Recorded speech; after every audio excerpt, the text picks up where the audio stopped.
Welcome to the podcast with your favorite cash flow guys, Mike and Blaine. Giving you the best advice while having a beer. When you're running a business, there are problems every day. Let Mike and Blaine help you out and guide your way. Cheers to the good times with Mike and Blaine for business, beer, and BS. I don't know why I laugh every time, but it's episode number 104 of Mike and Blaine. Episode number 104. I'm Mike Blaine, also known as Cashflow Mike, and that is my podcast partner, the one, the only Blaine Burks. Blaine, what's going on, man?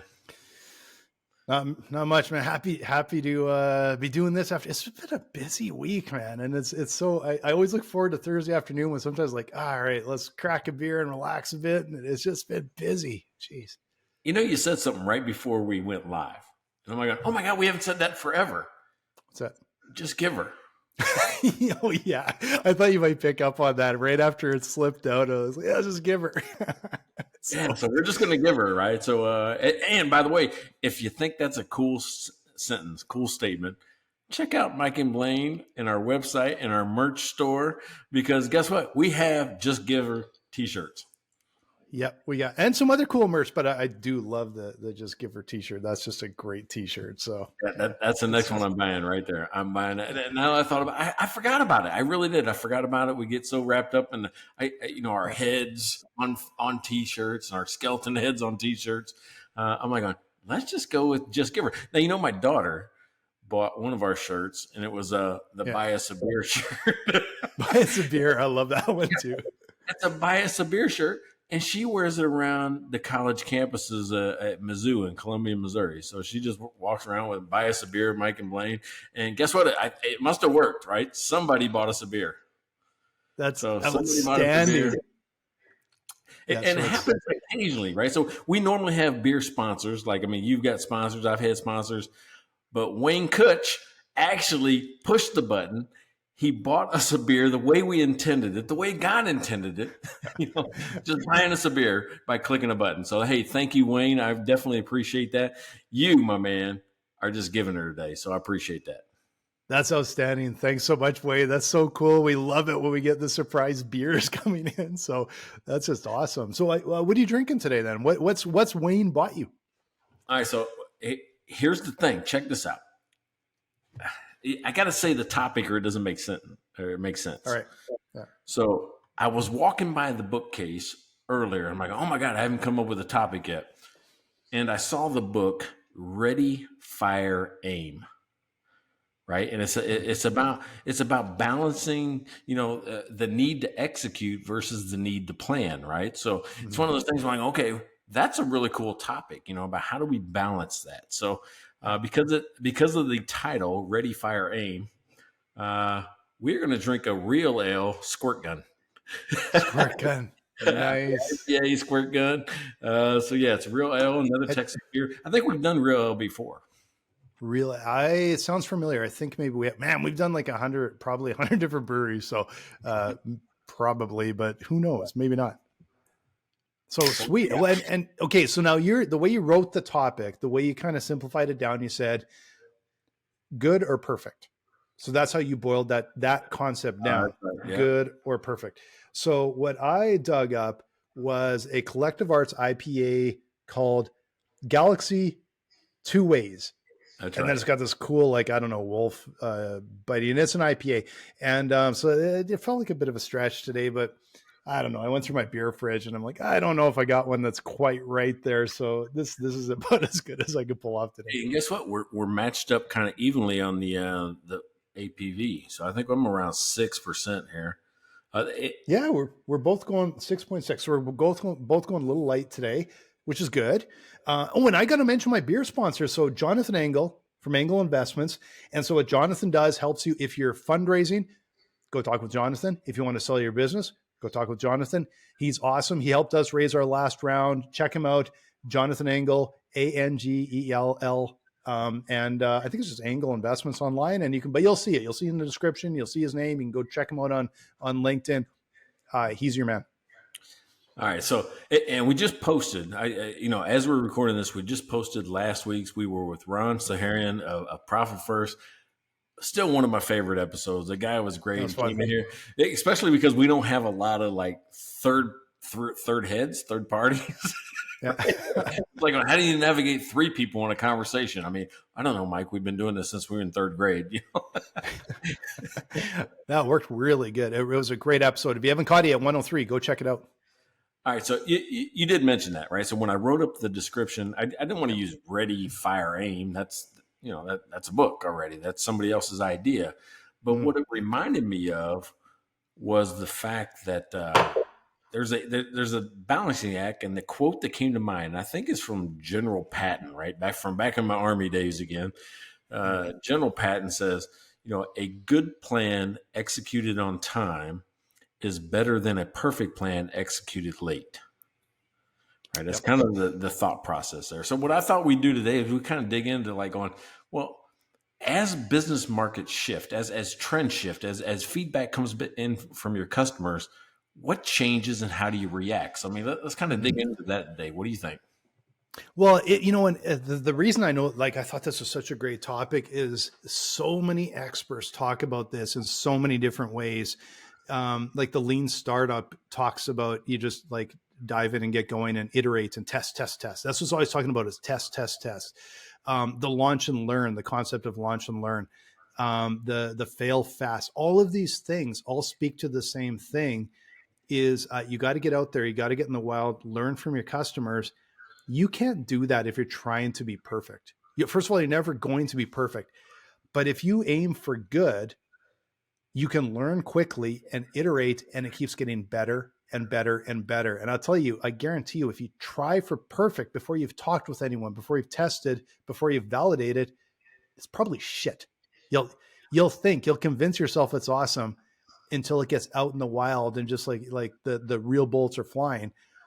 You need that feedback. So I think it's just a such good advice and such a great topic. Well, yeah, I mean, because especially in software, we always talked about the idea of MVP, right? Minimum viable product.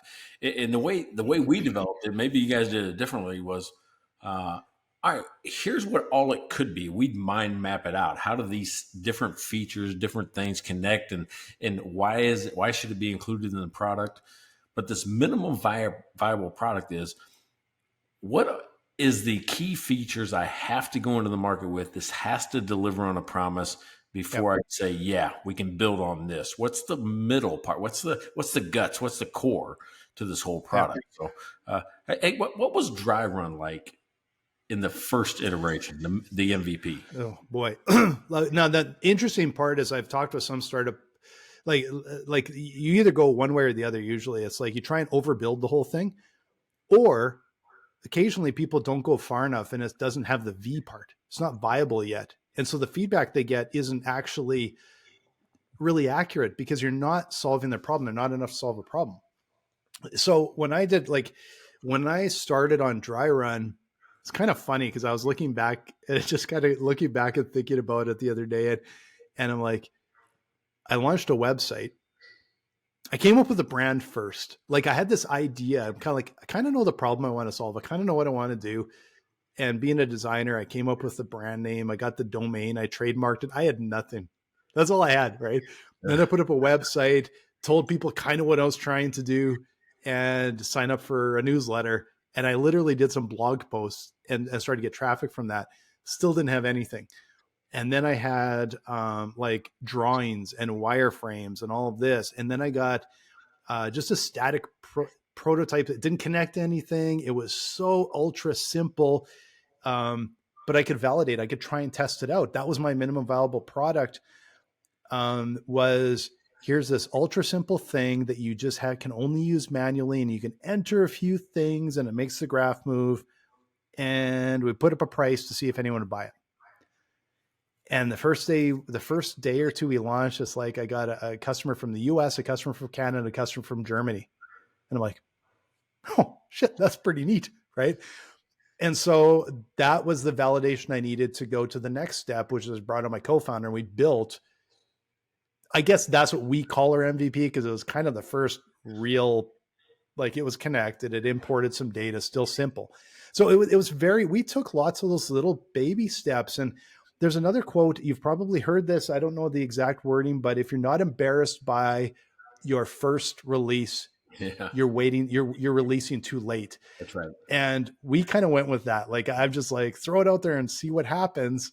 And we still, even with that philosophy, so many times have overbuilt, tried to be too perfect, went down the path without getting feedback. And you just learn, you get slapped around every time you do that. All right, so this is number 7 for me, right? First of all, I know where you're at today with dry run. I see the new UI, I see the new UX, I see the scenario builders, and I'm like going, yeah, he's on to something. Matter of fact, I just mentioned it to a client the other day, meaning this is how we do that. An accountant in Canada is also a dry run client, right? He's also a CPCP. And what you don't know, hey, by the way, big news for me on this CPCP, which is the Clear Path to Cash Professional, just now is accredited, right? So the badge that I give is accredited by a third-party agency, APMG, out of the UK, and they're going to proctor the exams. So it's like a crazy cool thing for me, right? But anyway, so we have a common customer, and his question to me was, connect what you do in the Clear Path to Cash to dry run. And I found the exact perfect spot. One of my lessons, forecasting by the numbers, I've got this step where we build cash budgets. I'm like going, right now I've given you a spreadsheet to be able to do it. Mm-hmm. Dry run is where you do that. Right? Yeah. Easier, faster, better, more insights. You can take that whole step out of the Clear Path to Cash and put it in dry run. And even talking about this sort of launch and learn, good or best, or perfect. Like, we launched Dry Run 2 in June. And then we started talking with customers like virtually every day. And honestly, like, you saw Dry Run 2, and it's the year one of the ones. It's like kind of hitting the chin, take one in the knees. And it's so hard sometimes to take that, but it's like, it's so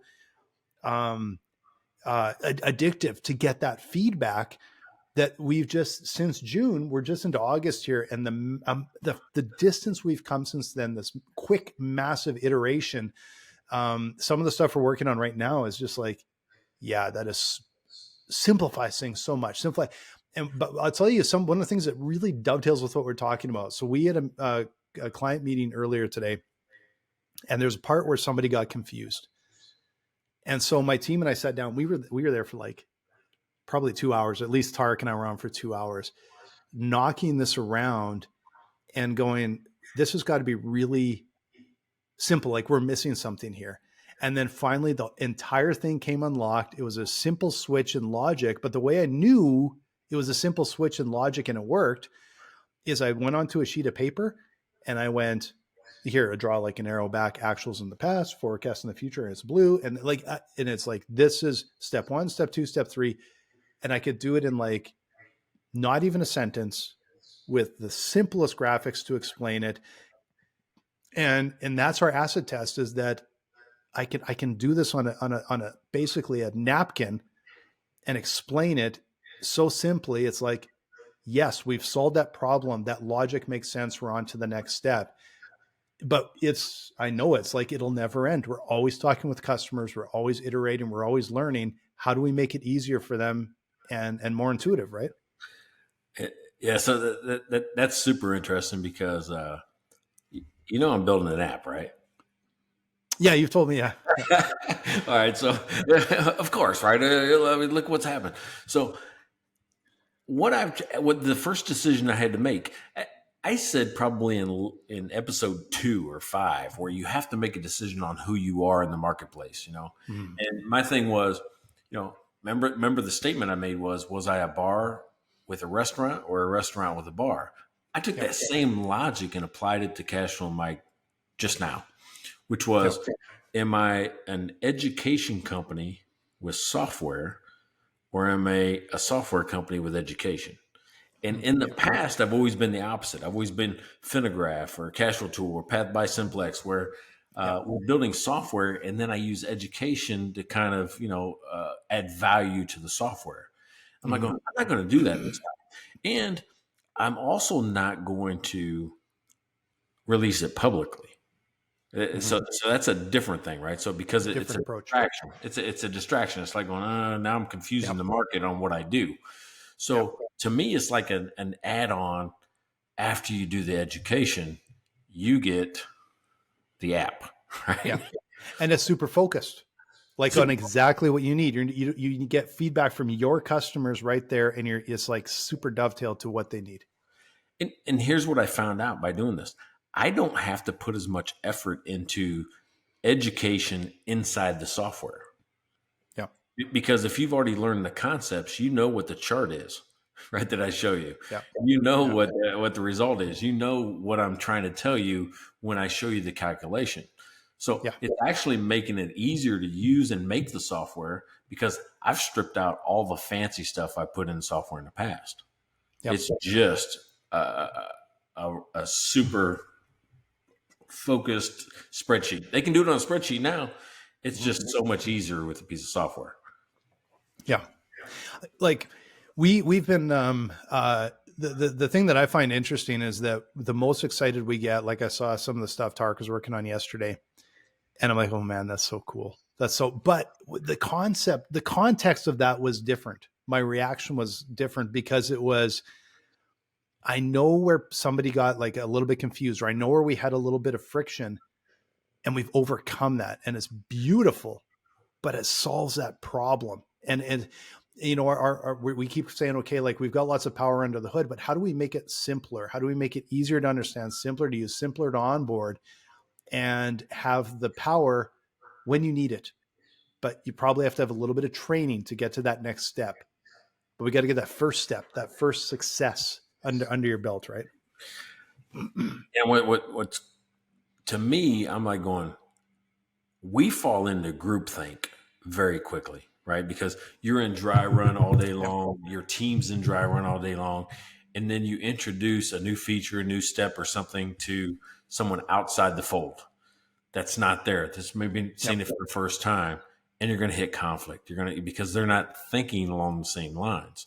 I remember the first time when we built Cash Flow Tool, we actually built another kind of prototype before that called Flight. And we named it Flight on purpose because we could hide it, right? In plain sight, right? If you search for Flight, you're going to get everything but, you're going to get everything but, our software product. So here was the thing. We thought we had invented the coolest thing ever that everybody in the world, people were going to just climb walls and be knocking on our door when we're going to leave, put this thing on the internet. Mm-hmm. Didn't happen that way. As soon as we introduced it to the market, they go, it's okay. I don't know. I might use it.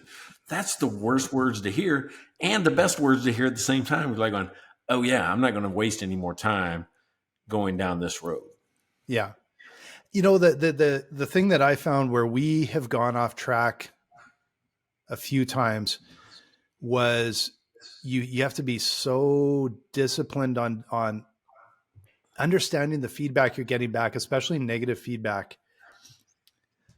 Is it from your ICP? And does it fall into the problem you're truly trying to solve? And we've chased a few times where people probably weren't in our ICP, ideal customer profile, and we started chasing. And then you start building features because you think that's going to help. And what we've realized is, no, we have to find people that have the same mindset as us. What do we do? Someone, I don't know, I can't remember who on my team said it the other day, but they said reporting is a thing of the past. And I just went, yeah, that's awesome. Because we've been talking about mindset, and it was a bit of a double entendre thing. It's literally a thing of the past, but it's also what we're trying to stress is with people that have the mindset that work with us is that it's like hop down in the trenches with your clients and help them move forward and help them make decisions and help them figure out where they're going. And it's like you're hand in hand trying to help them. And what we're saying is the mindset that doesn't seem to fit us is when they do financial records from the last quarter. 2 months after the end of the quarter, they email them to their customer and they kind of go, I'm all done. So if you fail, it's your fault because I sent you reports. There's some good in those reports, but that's not where we play. We play in the trenches, moving forward every day where you're going. And so we're trying to find people with that mindset. As we're talking with CPAs, it's kind of like, do you just send that and wash your hands of it? Or do you kind of talk with your clients and go, what are you fighting today? And hop in and help them. And having that whole mindset guides where you're going, right? And knowing who you want to talk to that's where we have the confidence to, I guess, like circle back a bit, is that's where we have the confidence to roll stuff out that might be sometimes a bit half baked or good, not perfect. But when we're rolling it out to those people that are our ICP, have that mindset, we get amazing feedback that just paves the path. When it's the wrong people, it can be a complete distraction and literally take you the wrong direction. Yeah. Speaking of not going in the wrong direction, I just got a text from neighbor Pat. Right? So apparently he's listening to us live right now. He sent me a text right during the podcast and goes, Real Ale was the one that had the 13-ounce beer. Remember the shitty label? Okay. Yeah. The one that we got scolded by them. Okay. Good memory, Pat. That's hilarious. And not only that, I'm looking at this label now, and I don't know if that's 6 ounces or go. or 6% or go. Yeah, 6% or what is that? Or GO, GO percent. So yeah, see mine. I got good old Canadian typography here. Look how clean and nice and the type is. So I don't have that problem. Whoever is doing design on fonts and stuff for the Real L logos, look at that. I can't tell. Yeah. I seriously cannot. That's a 6. I guessed it was a 6, but I look at it again. It might be a G. But that is maybe that was on purpose, because it's like 6%. Go. Go for it.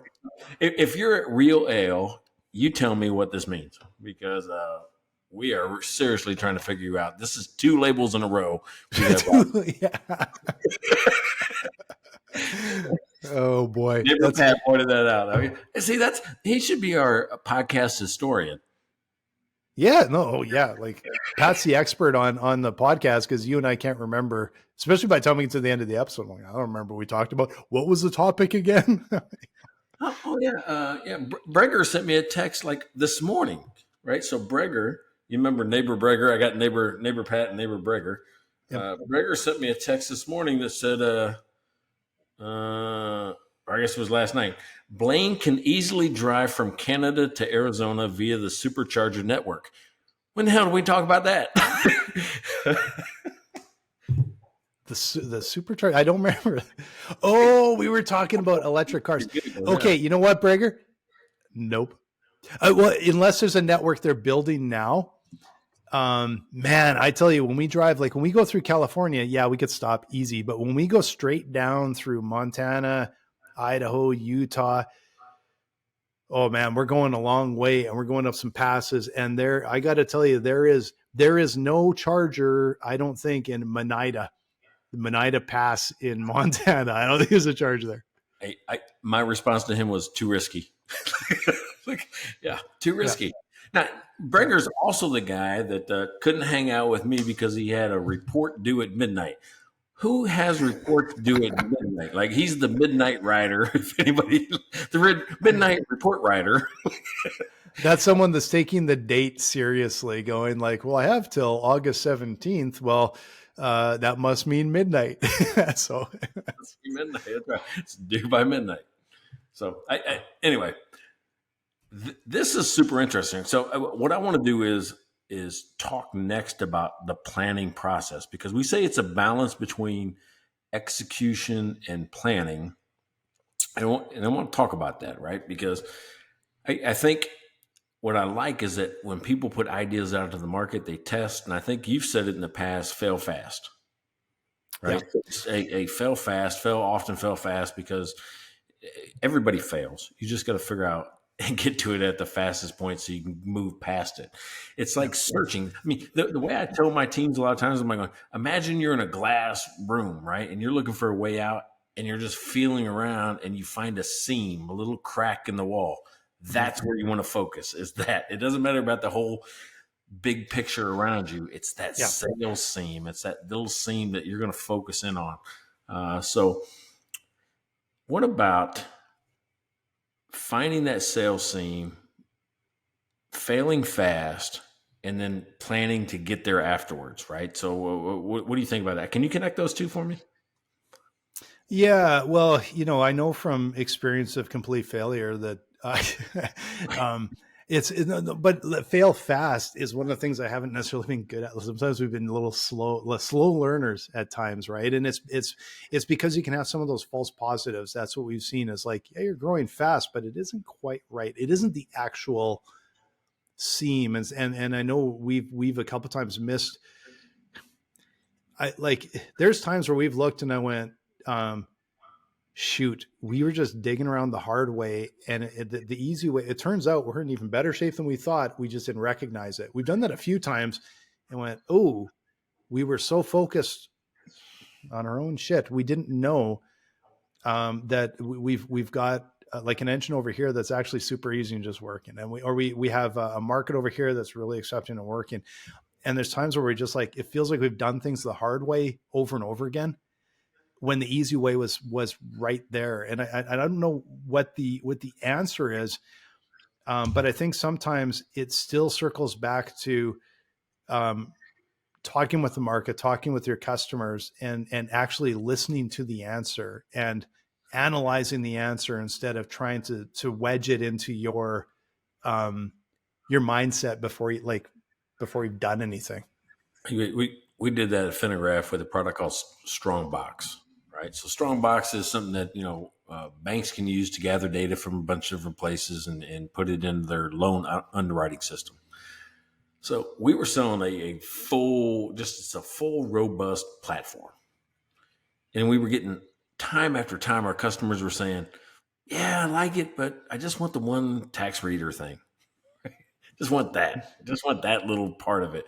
And we're like going, yeah, but it's built into all this other cool stuff. Why don't you want it all? and months on months, we got the same feedback and thought that we knew better than the market. We're like, well, that's dumb if you only get like a sliver of it. Mm. And finally, they took it out. It's its own product now. If you go to Finnegraph right now, they've taken it out. You can buy a tax reader right on their thing where you upload the PDF, it reads it and puts it into somewhere else. And my suspicion now is that sales of Strongbox have increased because once you get the first little thing that you wanted as a customer, then you want the rest of it, right? Yep. It's one of those things like going, oh, well, yeah, if we can do it this easy with this one part, yeah, we have all these other things that we want to put into loan underwriting software. So I think that's learning from the customer. Yeah. It all comes down to talking with the customer. And the tricky part is talking with the customer and knowing, are they your customer or are they not? Like we've learned more. And this was, early on, we got obsessed with how come someone didn't buy from us and what feature were we missing? And what we've got a lot more disciplined on is go to talk to our superstars. Go talk to our really successful ones that have been around for years. What are they doing? And let's go get more of them. It sounds simple, but it's easy to get distracted by the negative than the positive, right? And there's times we've done that. That's a mistake that I would say as a startup. There's times that we listen to advisors or investors, and it was a bit of the how come you're not YouTube yet? Like the expectations were astronomically dumb. And what we missed sometimes was like, shit, we were doing really well on this part, but we had this, we didn't think we were. We thought we weren't doing well enough. And then we had to do this giant swing over here or there because that was, the expectation. It's like, yeah, no, the best advice we could have got was, shit, you guys are doing pretty good. Refine that, double down on that, make it better. And we would be a lot further ahead. And sometimes it's just simplifying things to listen to your best clients, see what channels are working, stay disciplined and double down on it. Well, and that's all about creating that ideal customer persona, right? You want to find more people like the people that are already successful. Yeah. So your turn, my turn. About that time. I don't remember. It's probably, I think it's yours. I don't remember. Hey, Well, I think we did profit first last week. So we probably did one of us a week before. We'll just kick it off with you. We should remember who's even and who's odd. I'm odd. I'll just say that now. I'm the odd one. So we'll just do that. that makes sense, right? That makes sense. You fit the mold. All right. So We're Canuck. hey, why did it take us 104 episodes to come up with that? Who's even, who's odd? Because we won't remember by next week anyway. All right. So, hey, speaking of ideal customers, if you are an accountant or bookkeeper who's looking to add advisory services to your practice, which means you want to actually take the information that you're putting into your accounting system for your client, and instead of looking backwards, you want to look forward, or better yet, you want to give them advice on not only just cash flow, but other aspects of their life, from lending to equity to buying assets, all of those type of things. You should look at my Pathfinder program. Pathfinder is the Clear Path to Cash Professional Certification Program, which is now accredited and hopefully soon to be worth CPE. So if you're in the US, you need CPE, you can get that as well. What we do is we take 8 financial strategies that you can do quickly and explain easily, teach you how to use them with your clients, and execute an annual plan. And you can find out more about it at cashflowmike.com. Just go to services, look for Pathfinder, click on that, and boom, we can have a chat. It's awesome. Do it. And, that's why we get along so well, because we both are looking forward all the time and figuring out how you make fundamental changes to your business. Now, I want to talk about when you're talking about the steps you go through, like the planning and execute. And it really is a little feedback loop, right? Mm-hmm. So it's like you talk with your customer and you really understand the problem. Then you plan out what you're going to do, you execute, you test it by talking with your customers and seeing how far you've got. Yeah. And then you go all the way back to, okay, well, let's plan the next thing. Let's execute. And it's a little feedback loop. And the faster you do the feedback, like we do sprints here that are like agile sort of development sprints. We're rolling out new builds of dry run 1 to 2 weeks. Boom, boom, boom, boom, test, boom, boom, test, get feedback. And we're still surprised, and we're still like head slapping. We're like, oh shit, that makes a lot of sense. Right. But it's just that constant, that's the way to do it. You don't want to develop for like these ones. It's like, we're in stealth mode. We're going to develop for 5 years and then we're going to do this grand unveiling. And then it's usually like crickets, right? No. It's hard enough to get anyone to care at all. Talk with people, talk with your customers, get out there and iterate. That's the only way to know it, to really succeed, I think. Yes, stealth mode for 5 years, that would never work, right? I mean, think about it. You remember fiber optic cable? You remember that? Where they dug up all of our neighborhoods in the early 2000s, says, this is going to connect the world. This is going to connect everything, every house, everybody's going to be connected through this fiber optic cable. By the time they got it laid in the ground, another technology had already passed them by called wireless, right? We're like, we don't need it. Now I think it's a redundancy, right? It like connects cell phone towers and weird stuff like that. But like going, there is an order of operations in math, and there's an order of operations in business. And usually the order of operations of business is sales goes up, then assets go up, cash comes down, and borrowing goes up. And that's a weird concept to think about, but think about it this way. If you don't have the sale first, you shouldn't be investing in all the assets. And that's what they did in fiber optic cable. That's what they did in construction prior to 2008, before the bankers burnt the world down. They built all these houses, or that's why there's half-built neighborhoods or half-built apartment complexes, because people were investing in these assets, burning cash and borrowing, and didn't have the sales. Sales has got to start first, and you start with the smallest minimum viable product and get it out the door. Reiterate, like Blaine's saying, and get test, feedback, change, and move fast. Well, and that's the thing with like something like fiber. That's really hard to sort of like test. Like you kind of got to deploy it everywhere. And then, but I don't know if they're looking ahead of what's coming. It's that's happened to a lot of industries.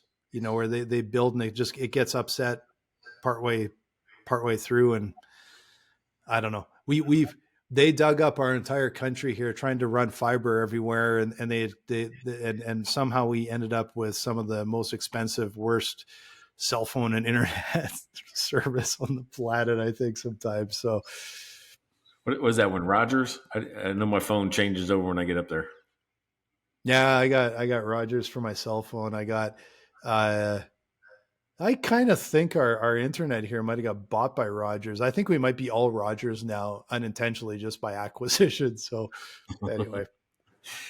All right. So when I plan, all right, so I always use backwards planning. I don't know if you do that or not. I told that to a client this week and they go, I hadn't thought about it that way. I'm like going, because what they normally do is they'll start with, I'm going to start the job or the project or the idea here, and they'll plan out forward. Oh, I've got 2 weeks of planning. I got 2 weeks of preparation, 2 weeks of this. And then they'll say, oh, it should end on December. Right. So what they're doing is they're just adding phases going forward. And I'm like going, I don't like that part. I like it when I said, I'm going to have this done by December. What do I have to do, right, to make that happen? Yep. Because I think if you do it the other way, it's harder. You don't allow yourself enough buffer. You don't allow yourself enough flexibility in the plan. So I always start out there. And then what I'll do is I'll do this 1/3, 2/3, which means I'll take about 1/3 of the time to plan it out. And then anybody else involved, I'll give them 2/3 of the time, meaning the planning time, to plan and prepare to get ready to execute. So it's kind of that kind of mentality. I mean, do you got a methodology you try to use? Not well, like that. That's way too much. How do you got that much time? I don't. If I got 3 hours, I'll take 2. I don't know. Like I don't know if this is sort of connected, but we very like it's a little bit of that agile method in everything. So we have our daily meetings, we have our weekly meeting, we have so we're always, where exactly are we at? What feedback are we getting? Where, and it's sort of rapid all the time because it's dry run. That's what we're doing. Like that innovation, we're doing quick sprints. We're like, it's constantly going like that. So we're not going like we have some ballpark of, okay, this is what we want to get to this fall. This is what we want to get to the new year. But it isn't like in stone. It's more, what are the steps we have to take, but they can change in priority based on all of that feedback we get from the customers on the day-to-day and week-to-week basis as we're just kind of juggling things. So very iterative, very test and respond, right? All right. So I forget what they call it, but is it like time card poker or task poker or something like that? It's like when you got 2 or 3 developers and there's a task on the table and you're trying to figure out how it fits in the sprint, and 2 or 3 people in seconds give a time estimate. Like, I think we can do that in an hour. I think we can do that in 2 hours. I think we can do that in 3 hours. And then you kind of either take an average or the majority, right? Like, well, I had 2 of the 3 of you say it's an hour, so it's an hour. Is that kind of how you guys do it? I think we a little bit, but we put a little bit more. If I get an estimate, I tend to go, okay, take some time and let's sort of figure this out, because it's not going to be accurate, I think, until there's a little bit of unpacking and you get a little further into it, right? And we do try, but we try and do things like I said, little bite-sized sprints. They're just a lot more quantifiable and controllable. Unless there's a big thing we have to put together to get to the end to deploy, there's no way around it. We try and do these 1 to 2 week sprints, and it's a little bit more predictable, I think, in that way. Right, so now is kind of a time to inform people that don't know about software. When they say, I see version 1.0 or 1.1 or 1.2, are some of these all right, tell me your nomenclature when you guys say, you're on dry run 2.0 because you had a major shift, right? So it's like a whole different version almost. Yeah. Like we rolled out, it was such a massive shift in dry run and such a big fundamental change that we were like, I was basically calling it the new dry run. And sometimes internally we're calling it dry run too, because it was just such a big shift. Yeah. But we don't do any, like we have internal documentation that our number of releases, but we don't share that publicly because like those numbers, because who cares if we're on dry run 172.3 or whatever, like it doesn't matter. So internally we have everything documented, but we just kind of roll it out as dry run because that's internal stuff that no one cares about, right? Yeah, but you guys are cloud based and everybody has the same version all the time, right? Yeah. Yeah. So it's not like I have to update some desktop. It just evolves. Yeah, it just evolves. Sometimes there'll be something we're rolling out and it'll take a little bit of a lift to get, to get this new feature. You got to refresh your data or something, whatever, right? But it is like it's just like a living organism that's continuing to grow. So we don't announce, like we might tell them like, hey, check this new thing out, but we don't number them or anything because it doesn't help anybody to do that. Well, here's where it does help me, right? So I use a WordPress for my site. And in WordPress, I got all these plugins. Like you want to put a calendar in there, you want to do this, you can just buy a plugin and put it in. Well, here's the thing. If you don't have the right version, sometimes it's incompatibility and there's conflicts that happen between versions and different plugins, things like that. Yeah. And sometimes it helps me to know that the company thinks that they just released 3.1.0, right? And in their mind, it's the third version of it, meaning they had a major change. Mm-hmm. Then they have some smaller changes, which are probably 2 or 3 times a year. They've got a package that comes out. And then maybe the 1, 2, 3, 4 at the very end might be the sprints or might be, specific milestones that happen. And then some people will even go a little bit further and just say every little hot fix that they do has another number, right? So, I mean, it's just depending on the size of the change. But it helps me to go, oh, they've pushed out 3.2 and I'm running 2.8. I should upgrade. When it's an upgrade like that, like with us, it just rolls in like it's what you're using today. So to tell them we're up to a different version, nobody's on the old version. It just evolves, right? So like for us, it's different, right? So you don't do release notes then saying, hey, here's what happened, this month? We have release notes. I'm not sure if all of them are public. I think we do announcements all the time, but part of it is because release notes are maybe we could, but it's a little bit of minutia, a little bit too detailed. It's coming out every week or two. So we have that internal, but then it's like we make it in kind of like, hey, let's do plain English. This is what happened this month. Yeah. So I just because I really don't think anyone cares that much if, like the real detail on some little something. I don't know. All right. So let's try to defend. Let's go back to not software, any company. Let's just put a generic title out there. Any company. Yep. I want to get a product to market. Let's define the phases I should go through to get to MVP where I'm selling the first version of it. What do you think should happen? Well, I will say number one, I don't care what business it is, go talk with your customers or potential customers. Not, I just don't care what it is. Go and talk with them. Make sure you're solving the problem you think you're solving. Get as much feedback as you can and keep them involved. Keep some of those real early adopter, real advocates, keep them involved. Right. I know a friend of ours,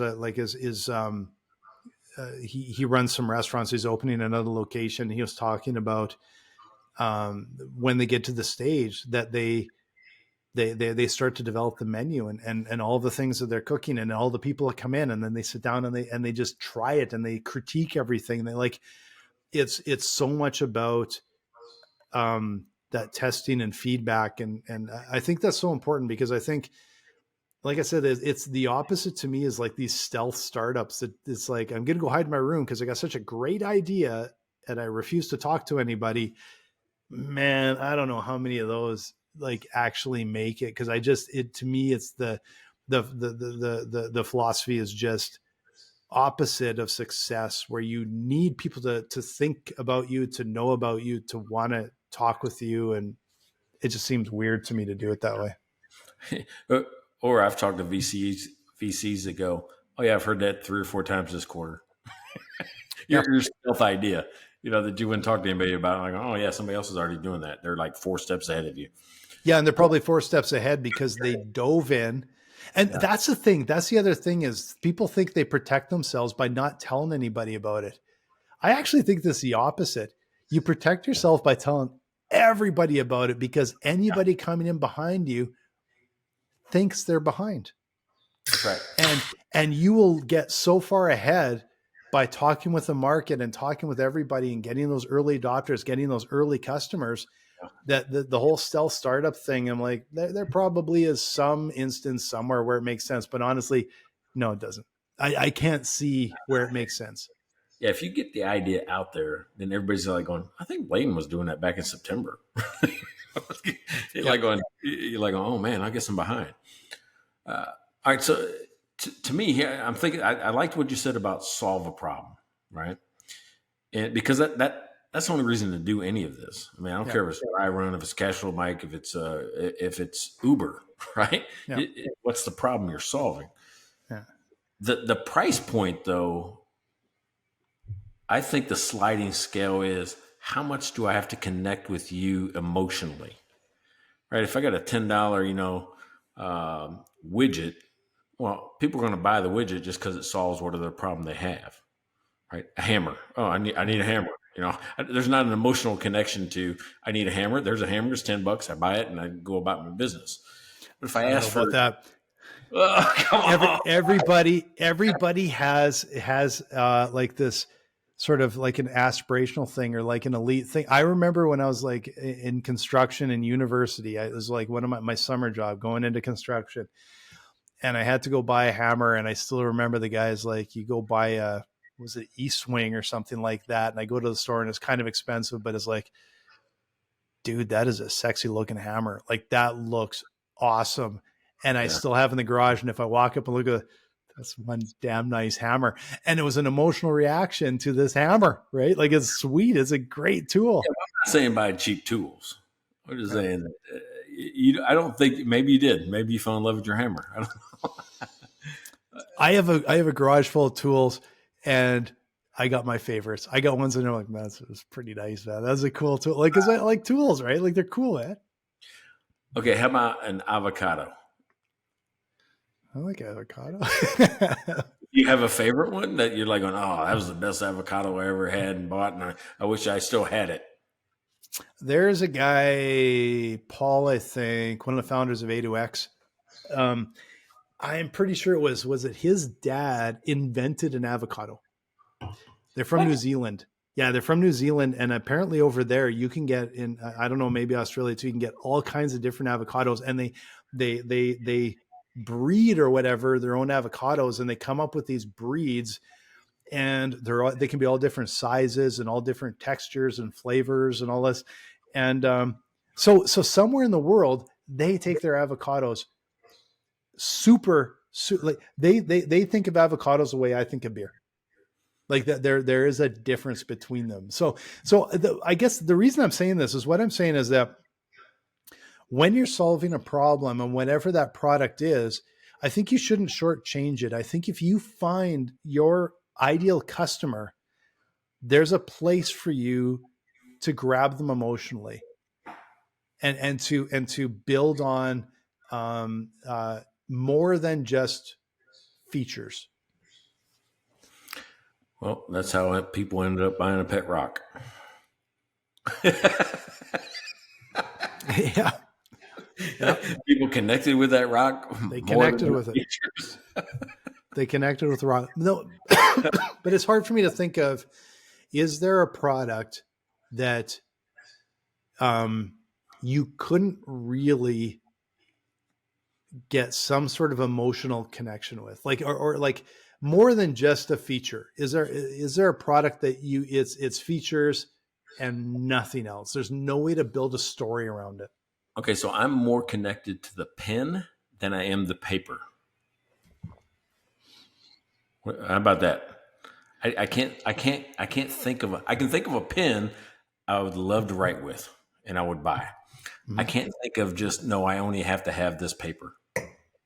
And you're going to say, well, I bought this hammer. Oh, it's only one certain type of paper. That's all you're going to have.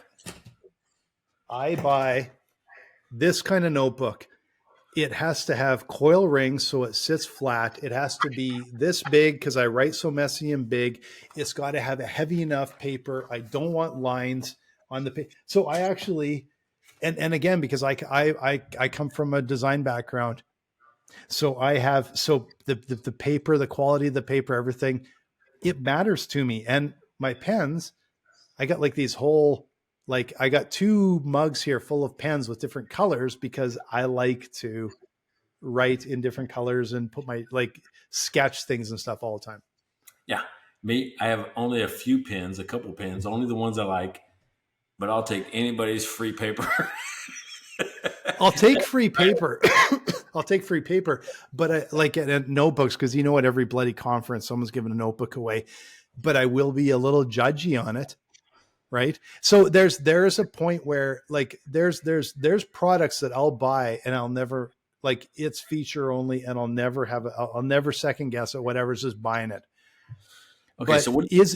But is there somebody out there that will actually have an emotional, passionate response to the same thing that I really don't care about, and vice versa, right?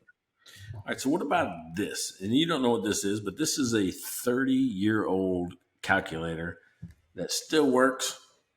And look, It's even falling apart. If you look at this, the cover's cracked in half. Yeah. And it cost maybe $9.95 when I bought it. Yeah. It is still the one that sits on my desk. It sat there for 30 years. It's still the one I use. I'll carry with me because it's so simple. If I just want to do easy little stuff. Yeah. And it's never needed a battery. It's never needed anything. And I won't get rid of it. There's an emotional attachment to a $9 product. Emotional attachment. It's not the price. The price doesn't dictate whether you have an emotional response to it. But like if you told me, is there a calculator that I'd have emotional response to? The Casio wristwatch one from the 80s. Remember the first calculator watch? The calculator watch. Oh, the calculator watch. I begged my family for that and finally got one. Exactly. It's so cool. So that's what I'm saying. Like that, there's somebody somewhere will have an emotional reaction to your product or service. If you care and you're passionate and you hit that ICP and you really, I think there's a potential for that. Hey, the calculator watch, I got it in the summertime. My birthday was in the summer, August. My birthday was like always the week before school started. Yeah. I got the watch. Very next week, they outlawed the watching class. What? Yeah. So sounds about right. Yeah. Sounds about right. Yeah. But anyway, hey, this is episode number 104. I almost said 40. 104. What? 104. We've been talking about good versus perfect. It's the balancing act between planning and thinking about things and actually executing and taking action. So I think what I learned on this one was, hey, it's okay to have an idea that I won't call it half baked. I'll have it, half, just solidified and go, let's test it. Let's get it out there fast before we waste too much more time, energy, or money, and see what people think of it. Right. That's what we did with Flight over Finograph.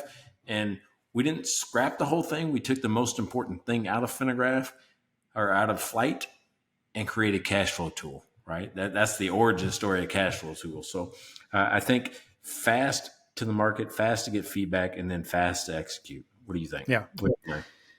Well, I think we've talked for over an hour about do it good, learn, and test. Yeah. There was no conversation about making anything perfect. And I think that says it all. That is not a priority. And it's so much not a priority that we gave zero lip service to trying to be perfect. Mm-hmm. Yeah. Well, because this podcast is a perfect example. Yeah, very imperfect. Now, but the thing is, I think if you do that and you know your market and you keep evolving it, you'll never be perfect, but you just keep getting closer and closer and closer. But that's the result. That's not sort of the goal. So the result of doing good and testing and doing good and testing and iterating you naturally get closer to perfect. But that's just not where you don't even think about that right now. I think your quote said it perfectly for this whole episode, which was, if you're not embarrassed at your first version of whatever you put out there, then you launch too late. You launched too late. I really wish I remembered who said that, but that's what Google's for. If you guys want to Google it, go ahead. I'm not going to Google it for you. We could ask Chad, but we're at the end of the episode. Yeah, exactly. Hey, this is episode 104. It's on the books. I'm Mike Mylan. That is Blaine Birch. Please go to mikeandblaine.com. Check out our stuff. Check out our merch. Subscribe to this podcast. Download it. Put it on your phones. Put it on your computers. And be like Wayne. Be like Wayne and buy us a beer. Buy us. Yeah, we're always looking for free beer above all. So please go and buy us a beer. Thanks so much, Wayne. That is awesome. Made our day. That's right. So if I was holding a cardboard sign today, I'd say buy us a beer. Check out their website at mikeandblaine.com. Then subscribe to the podcast and buy these guys a beer.